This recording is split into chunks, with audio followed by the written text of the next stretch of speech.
Hello बच्चों, कैसे हो आप लोग? तो हम लोग क्वेश्चन नंबर 2 लेते हैं। दूसरा सवाल, इलेक्ट्रिक फील्ड एंड पोटेंशियल का क्वेश्चन नंबर। पहले सवाल को आराम से पढ़ते हैं, सवाल क्या बोल रहा है और निकालना क्या है। जब भी सवाल बनाए दोस्तों, तो जब भी सवाल बनाए तो सबसे पहले सवाल को अच्छे से पढ़ना। ठीक है? और सवाल को समझने की कोशिश करो, इमेजिन करो सवाल क्या बोल रहा है। ठीक है, अगर सवाल को आपने अच्छे से पढ़ के समझ लिया तो आधा सवाल वही बन जाता है। ओके।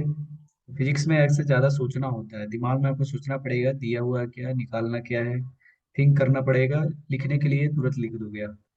तो सवाल को अपन आराम से पढ़ते हैं। ए charge of 1 coulomb is placed at the top of your college building. Okay. एक चार्ज 1 कूलम का है, उसको हमारे कॉलेज के टॉप पे रखा हुआ है। एंड इक्वल चार्ज मीन्स उतना ही चार्ज, तो 1 कूलम चार्ज रखा हुआ है हमारे कॉलेज के बिल्डिंग के टॉप पे। तो 1 कूलम चार्ज एक और अदर है at the top of your house. अच्छा, ये दूसरा चार्ज 1 कूलम है, वो हमारे घर के टॉप पे रखा हुआ है। Take the separation between the charges 2 kilometre. अच्छा, एक और इंफॉर्मेशन दिया है, दोनों चार्ज के बीच का सेपरेशन कितना है? 1 किलोमीटर। ओके।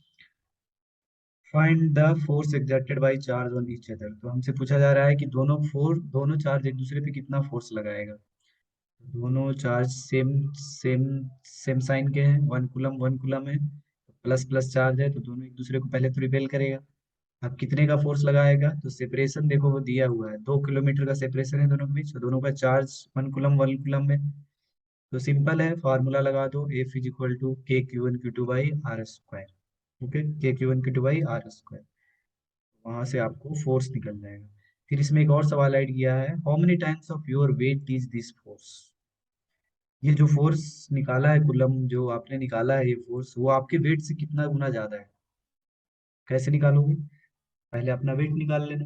ओके, अब मान लो आपका वेट 50 kg है, तो 50 g निकाल लो, या आपका वेट 60 kg है तो 60 g निकाल लो। ओके, और फिर उसके बाद डिवाइड कर दो वो निकाले हुए फोर्स में, तो आपको पता चल जाएगा कितना गुना है। ओके, ये प्रोसीड्यूर है एक सवाल को करने का। मैं इसको करके आपको बता रहा हूँ।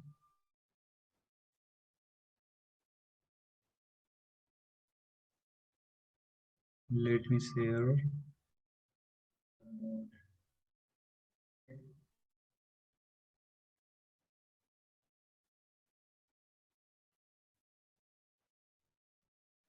दिया हुआ है क्या? दो चार्ज है, ये हमारा चार्ज है Q1, 1 कूलम का है। ये दूसरा चार्ज है Q2, ये भी 1 कूलम का है। और दोनों के बीच का जो दूरी है, ओके, ये R magnitude is equal to दिया हुआ है कितना? हाँ, 2 किलोमीटर दिया हुआ है, तो इसको मीटर में बदल लो, 2 × 10⁻³ मीटर। इसके बाद फोर्स निकाल लो, फार्मूला क्या होता है coulomb force? K Q1 Q2 by R square.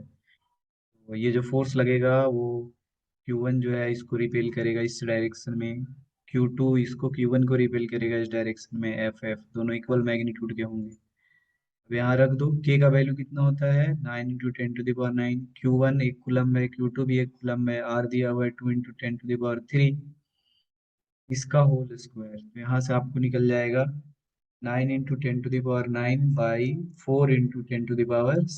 तो यहाँ से आपको 9/4 × 10⁻³ इसको जब आप कैलकुलेट करोगे तो हो जाएगा 2.25।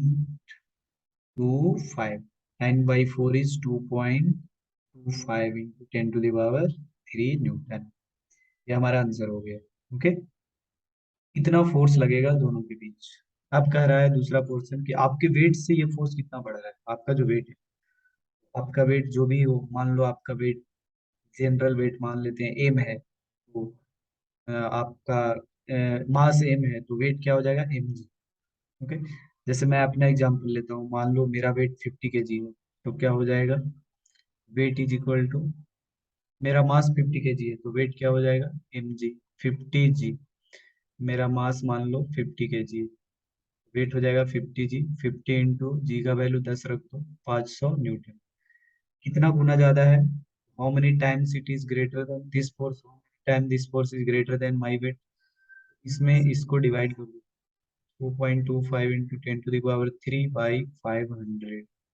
यहाँ से तुमको निकल जाएगा 2.25/5 इंटू 10⁻1।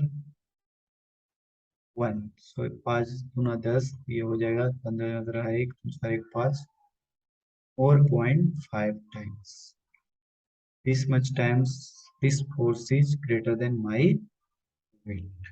ओके, आपका जो वेट है वो उसमें मास रख देना, वहां से आपको निकल जाएगा। Okay, thank you.